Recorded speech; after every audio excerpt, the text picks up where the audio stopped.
Harland Jenson was halfway through a bottle of scotch and 3 weeks into a brutal acquisition deal when he decided he couldn't stomach another night of caviar and silence. "Order something," he muttered to himself, tugging the collar of his white dress shirt loose as he leaned over the kitchen island in his glass-walled penthouse. The city glittered beneath him like it owed him something. He hated it tonight. He grabbed his phone, bypassed the private chef's number, and opened a food app he hadn't touched in years. Fried chicken. Greasy, crispy, unapologetic fried chicken. He clicked on the first place with decent reviews and hit order, not even checking the name. He didn't know that 20 minutes later, the woman who would change everything was about to walk through his door holding a paper bag and wearing a hoodie that didn't quite hide the tired in her eyes. Jessa Zeller was 2 deliveries away from being done for the night. Her back ached, her hair was falling out of a rushed bun, and her car smelled like French fries. She didn't care. Rent was due, her sister's medical bills were stacking up, and tips from late-night deliveries paid better than most people thought. When she pulled up to the luxury high-rise and the valet waved her through like she didn't belong, she rolled her eyes. "Penthouse," she told the security guard, flashing the delivery receipt like a badge. "I got food for Harland Jenson." The guy's eyebrows popped up. "You're delivering to Harland." He let out a low whistle. "Good luck." She didn't ask.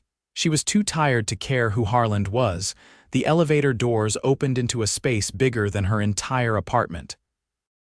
Floor-to-ceiling windows, marble floors, and a man with a drink in his hand and no patience in his eyes. "You're late," Harland said. Jessa blinked. "I'm on time. Maybe your stomach's just impatient." He looked at her, then really looked. She was not who he expected. She wasn't fawning, she wasn't nervous, and she wasn't even slightly impressed by the $30 million view. "You always talk to strangers like that?" he asked, stepping forward, barefoot and unshaven. "Only when they assume the world owes them something just because they live in a castle in the sky," she shot back, handing him the bag. He opened it, took a sniff, and sighed for once, not from frustration. "This smells like heaven. Good, it's supposed to." He handed her a $100 bill. She blinked. "Sir, it was $21. Keep it." "I don't need your dirty conscience money, thanks." She pulled out a 10 from her jacket and shoved it at him. "I'll take a tip, not a statement." He stared at her. She didn't flinch. For the first time in weeks, Harland let out a real laugh. "What's your name?" "Jessa. And unless you're ordering again, you probably won't see me again." "Then I guess I'll have to order again." She rolled her eyes, but a corner of her mouth twitched. "Good night, Harland." He ordered again the next night, and the one after that. Jessa showed up every time, sometimes with food, sometimes with attitude, always with something he couldn't name but started craving more than the food. "You know," she said one night, leaning against the marble counter while he opened a box of tacos, "you could just tell me if you're lonely." He looked up from the food. "What makes you think I'm lonely? You live in a palace and eat alone every night. That's not rich." "That's sad. Maybe I like my solitude. Maybe you just don't know what to do with company." He paused, then asked, "You offering to teach me?" She smiled, slow and easy. "Depends, you got more tacos." He pushed a box her way. That night they sat on the floor of his penthouse, eating tacos and watching some old movie she picked. She called his furniture cold, his art pretentious, and his wine too purple. He laughed more in that hour than he had in the last year.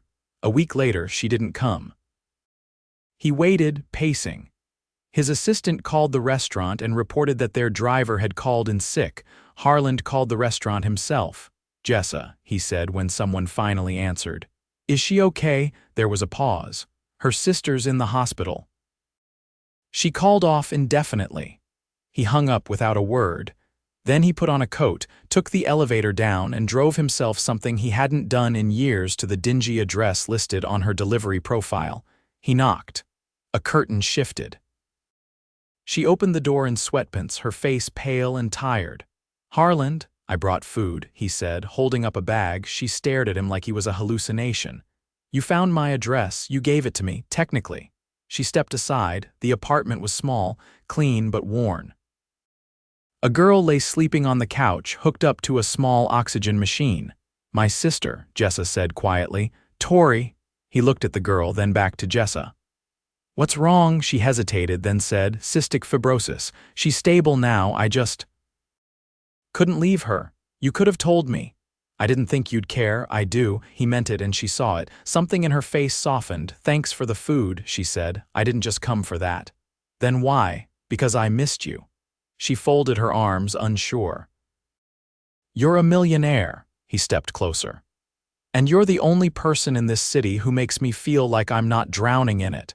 She didn't say anything. He set the food down carefully, then looked her in the eye. I'm not asking for anything you're not ready to give.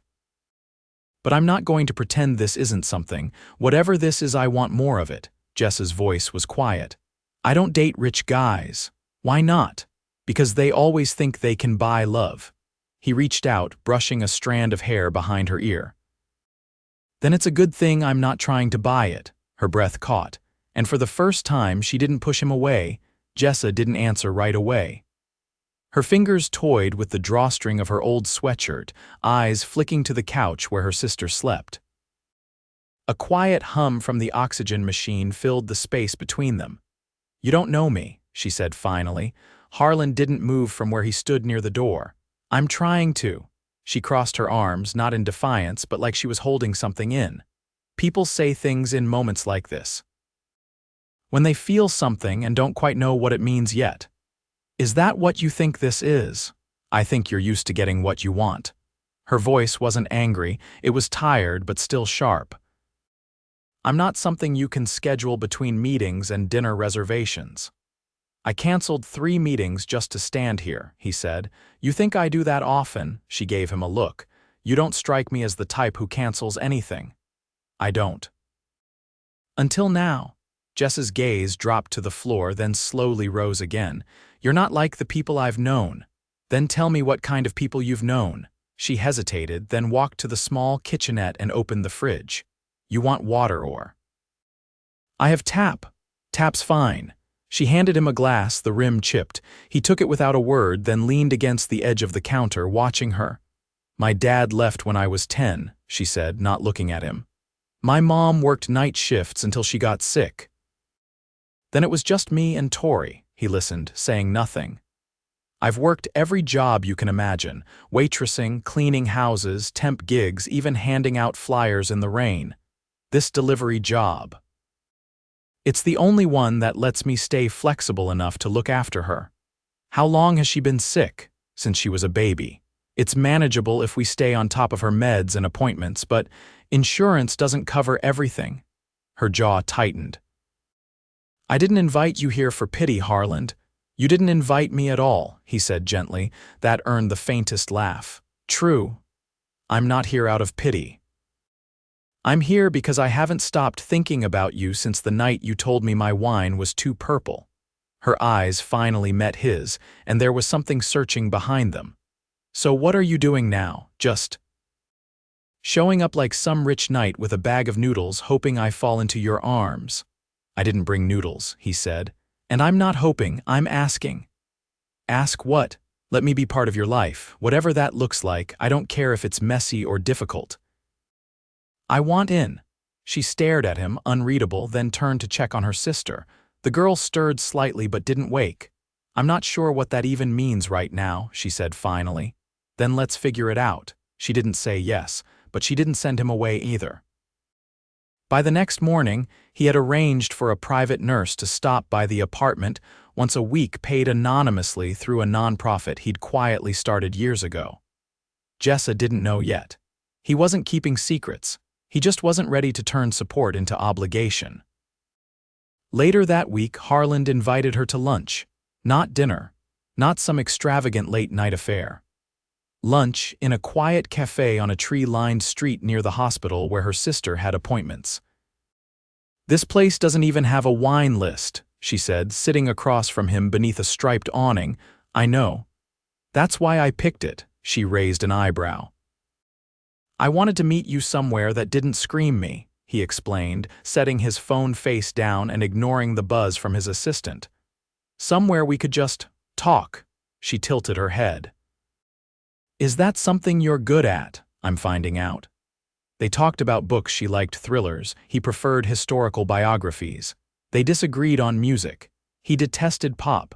She confessed she still had a soft spot for early 2000s radio hits. You're not what I thought you'd be, he said after the plates had been cleared. Let me guess. You assumed I had 3 roommates and a dream of becoming a singer? No, I thought you'd be temporary, she blinked. Wow, I don't mean it like that, he said quickly. I thought you'd come and go like everyone else. But you stayed, in my head, in my space, in ways I didn't expect. Her gaze softened just slightly. You're not what I expected either. Why's that? Because I figured you'd get bored once I stopped being new. He leaned forward, elbows on the table. You're not new, you're real. And no one in my world is real. The words hung between them, heavier than the sun filtering through the cafe window. That night, he surprised her again, not with flowers or jewelry, but with something far more meaningful. Come with me, he said, waiting outside her building in a vintage car that looked too pristine for the cracked road it sat on. Where? She asked, eyeing the vehicle with suspicion. You'll see. She got in, mostly because curiosity outweighed caution. They drove to a community center 10 blocks away where he parked and led her inside. The space was warm, filled with shelves of books, stacks of board games, and a group of kids playing tag between the chairs. What is this? She asked. A place I've funded for years. Most people don't know I'm involved. Why are you showing me this? Because I want you to know who I am when no one's watching. She looked around, eyes scanning the murals on the walls, the volunteers setting out snacks, the laughter echoing through the hall. You built this. I paid for it. The people here built it. She turned to face him. Why me, Harland? He didn't hesitate. Because when I look at you, I don't see an escape, I see a reason. She didn't answer immediately, but this time when he reached for her hand, she let him take it. Jessa stood still on the sidewalk outside the community center, her hand still in Harland's, the air around them humming with unspoken things. She didn't let go until a group of kids burst through the doors behind them, their laughter chasing away the heavy silence. Harland opened the car door for her again, and this time she didn't hesitate. I don't get it, she said once they were driving. Why hide this part of your life? He kept his eyes on the road. Because people in my world don't think generosity is efficient. It doesn't raise stock value or impress board members. That's bleak.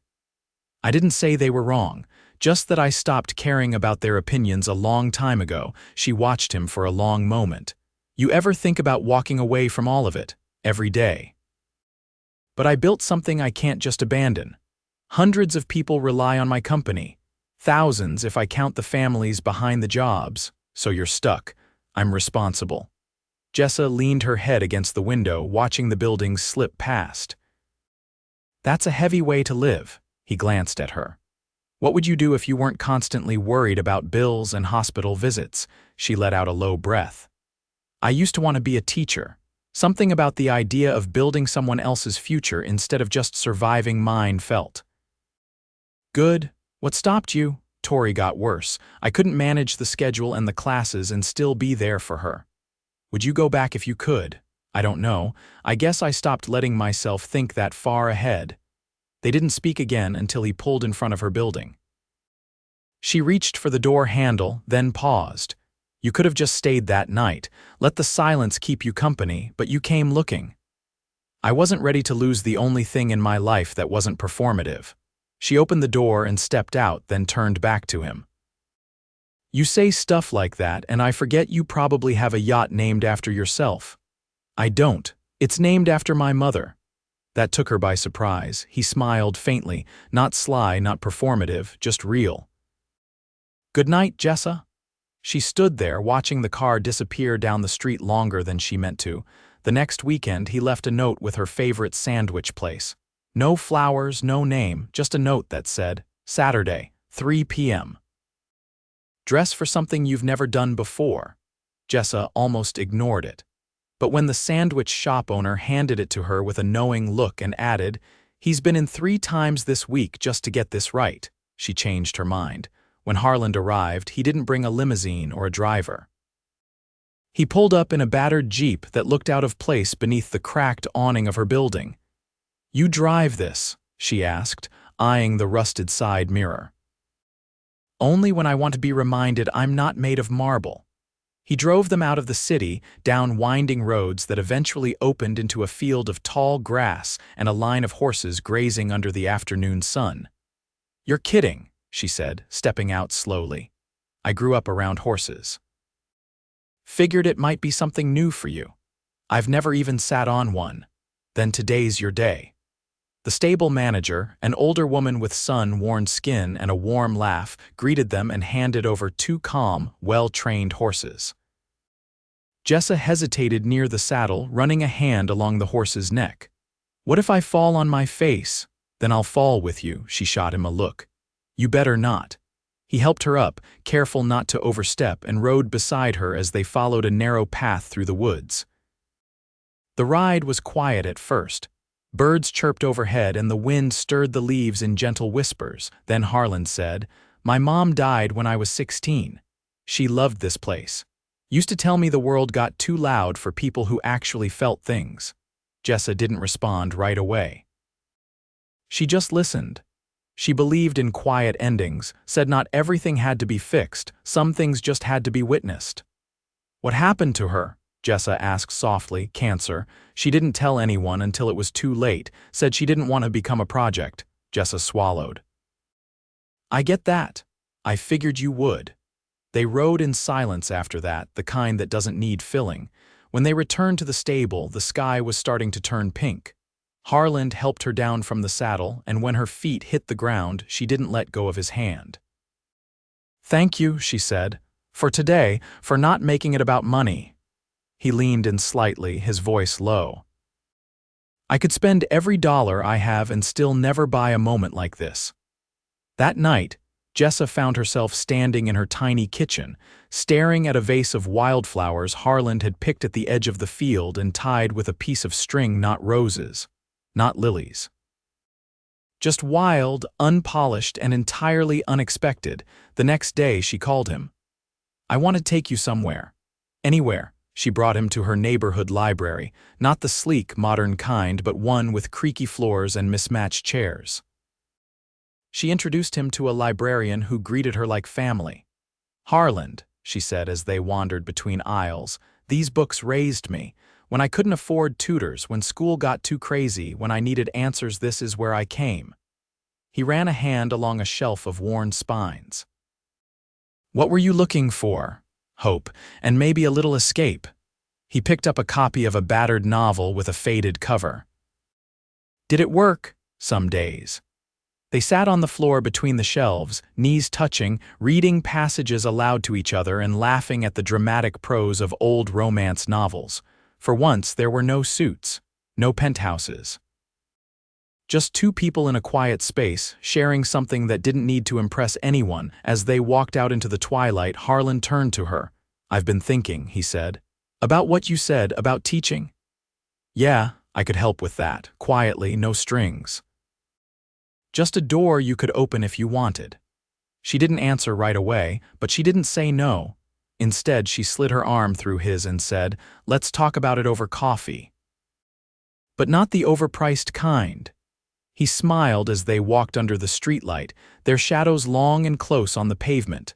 "Lead the way."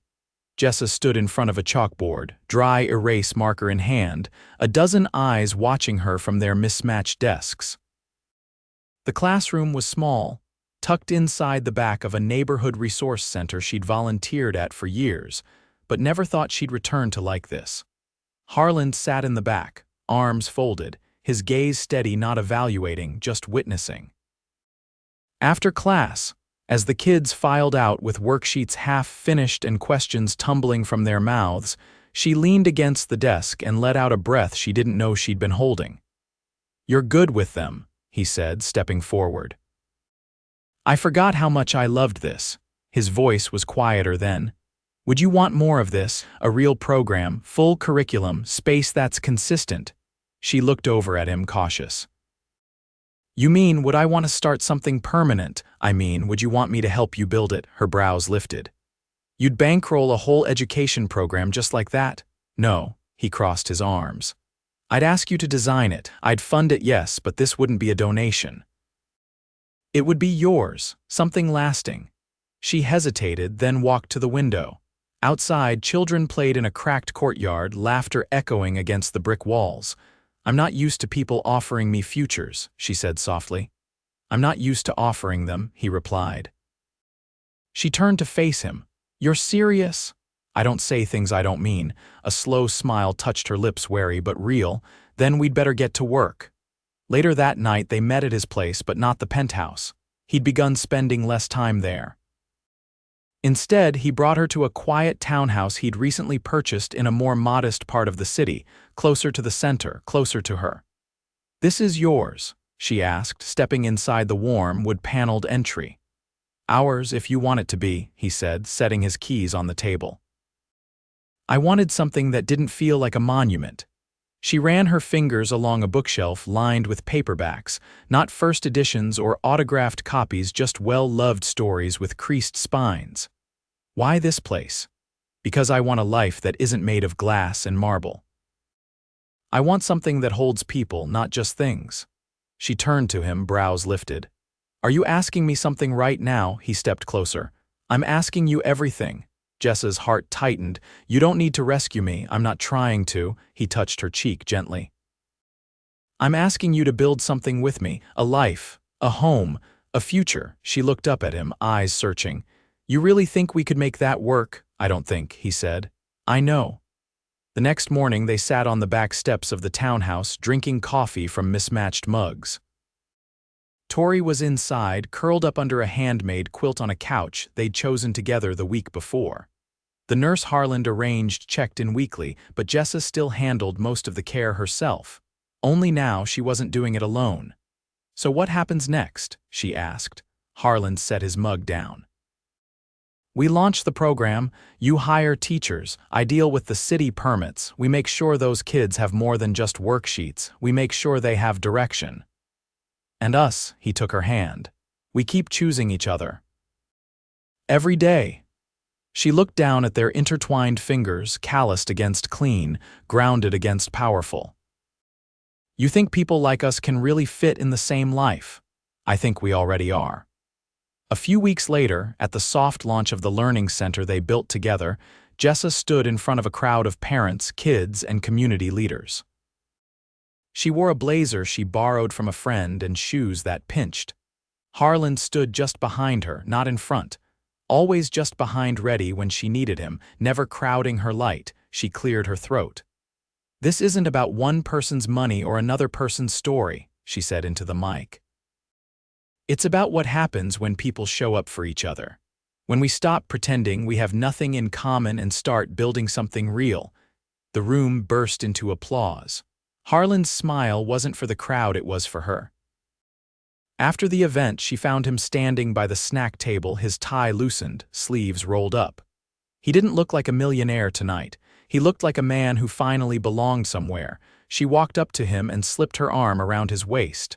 Come home, she whispered. He leaned down, lips brushing her temple. Always. That night as they lay in bed, Tori asleep in the next room, the hum of the neighborhood outside their window, Harland turned toward her under the sheets. I love you, he said, voice unguarded. Jessa blinked at him, her breath catching. I'm not saying it for effect, he added. I'm saying it because it's the only thing that's ever felt true without condition. She reached for his hand under the blanket. I love you too, she whispered. They didn't need a rooftop confession or a plane trailing a banner. No grand ballroom or spotlight, just this. A home built from second chances and late-night takeout. A future forged not from wealth, but from the courage to be seen and loved exactly as they were. And for Harland Jenson, who once ruled a world of boardrooms and billion-dollar deals, it turned out that the best investment he ever made wasn't in stocks or companies. It was in a woman who handed him fried chicken and wouldn't take his money and ended up giving him everything. The morning sun filtered through gauzy curtains as Jessa stirred beside Harland. his arm comfortably draped around her waist. Their breathing matched. The townhouse was quiet, the city beyond just beginning to wake. Tori's gentle laughter filtered through the slightly cracked bedroom door as she watched cartoons in the living room, the nurse humming softly while preparing breakfast. Jessa turned to face Harland, her fingers lightly tracing the edge of his jaw. "You never sleep in," she said. He opened one eye, drowsy but content. "Today felt like a good day to start," she smiled, brushing a kiss to his forehead. "That's dangerously close to lazy. I prefer to call it happiness." She rolled her eyes, then immediately softened. "It's strange how normal this feels. Like we've been doing it for years." He propped himself on one elbow. "Maybe we were just waiting for the right version of normal." Downstairs, the doorbell rang. Jessa threw on a robe while Harland pulled on yesterday's shirt, both of them padding into the hallway with curious expressions. Harland opened the door to find a courier holding a sleek black envelope. "Mr. Jenson," the man said, "from the Burton Foundation Board. They asked me to deliver this personally." Harland took the envelope, thanked him, and closed the door. Jessa leaned against the wall. "What is it?" He opened it slowly.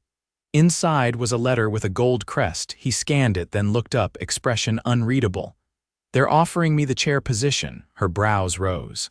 "That's the international board, right?" He nodded. "There would be travel, a lot of it. Geneva, Dubai, Hong Kong.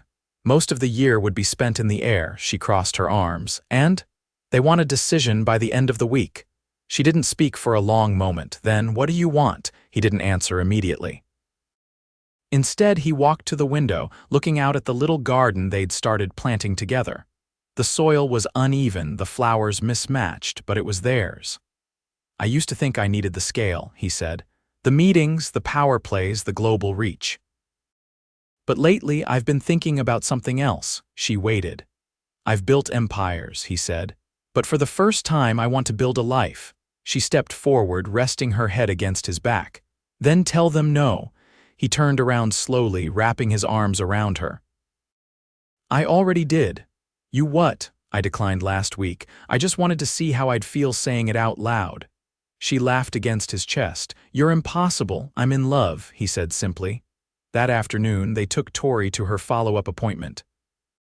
The doctor's news was steady and hopeful. Her lung function had improved, and her current treatment plan was showing results. Jessa squeezed her sister's hand, relief washing over her like a tide. Afterward, they stopped for ice cream at a corner shop with faded red booths and a jukebox that only played old soul music. Tori devoured her cone while Harland and Jessa shared a sundae, their knees brushing beneath the table. "Do you ever miss it?" Tori asked, licking chocolate from her thumb. "Being fancy and jet-setting," Harland grinned at her. "I still own a jet." Jessa elbowed him. He cleared his throat. "But no, I don't miss it. Not when I can eat mint chip with you too." Tori looked between them, then said, "You're gonna marry my sister, right?" Jessa choked slightly on her spoonful of whipped cream. "Tori," Harland didn't blink. "Yes, I am." Jessa stared at him, wide-eyed. "You are." He reached into his jacket pocket and pulled out a small velvet box. "I was going to wait, plan something elaborate, rent a rooftop, maybe a string quartet." Tori clapped her hands. "Do it now." Harland opened the box. Inside was a ring unlike any Jessa had ever seen. A single emerald-cut diamond, classic and elegant, set in a band of simple platinum. It wasn't flashy. It was timeless. He stood, took her hand, and knelt beside the booth. "Jessa Zeller," he said, his voice steady, "you walked into my world with a paper bag and a challenge. You made me question everything I thought I wanted. You changed my life without even trying. I don't want another day without you in it. Will you marry me?" She looked at Tori, who gave an enthusiastic thumbs up with ice cream on her nose. Then she looked at Harland, this man who had once been a stranger in a glass tower and now stood on the ground next to her, heart in his hand. "Yes," she whispered. "Of course I will." The entire shop erupted in applause, led by an elderly couple in the corner booth who insisted on buying them root beer floats. 3 months later, they married in a small garden behind the learning center. The ceremony was simple but filled with laughter and tears. Tori walked Jessa down the aisle clutching a bouquet of white camellias. Harland wore a navy suit, no tie, hair slightly tousled from the breeze. Jessa's dress was soft lace, not designer, not custom, just perfect. Her eyes never left his once. The vows were spoken with quiet reverence and absolute certainty. Afterward, they danced barefoot under strings of lights, surrounded by friends, students, and neighbors who'd become family. As the music played and the stars emerged above the city, Jessa leaned her head on Harland's shoulder. "This is the life you were meant to build," she whispered. He kissed her temple. "No, this is the life we were meant to build." Years passed gently and richly. The Learning Center expanded, offering scholarships and mentorships. Jessa became a director, then a speaker on community education. Harland stepped away from boardrooms entirely and used his resources to support small programs across the country, always keeping their mission rooted in humanity, not headlines. Tori grew stronger. She graduated high school with honors and planned to study pediatric medicine, inspired by the care she'd received. And in the quiet moments on Sunday mornings with fresh coffee and sleepy kisses, or late nights when they stood hand in hand watching the city lights flicker, Harland and Jessa never forgot what they'd built. Not just a life, but a love neither one had seen coming. And every day they chose it again.